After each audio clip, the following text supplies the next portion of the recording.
Málstekur fundarstjórn forseta, hæstvirtur utanríkisráðherra Gunnar Bragi Sveinsson.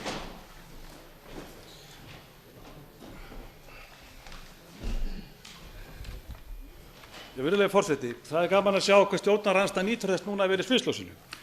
Ekki naut stjórnarandstaðan núverandi því að vera í sviðsljósinu þegar hún var hér á síðasta kjörtímabili að leiða stjórn landsins. Hvernig var það? Hvernig var það þá? Hvernig var það þegar að stjórnarandstaðan núverandi setti lög á flugvirkja? Hvernig var umræðan hérna þá? Var þá hroki og hræsni sem það var að ræða? Ekki var hv. þingmaður Sigríður Ingibjörg Ingadóttir þá hér í ræðustól að tala hroka og vanvirðingu þegar hún studdi það með jái að setja lög á flugvirkja. Það skiptir greinilega máli hver það er og hverjir eru við borðið. Það er alveg augljóst. Og svo tala menn kjarkleysi. Hér.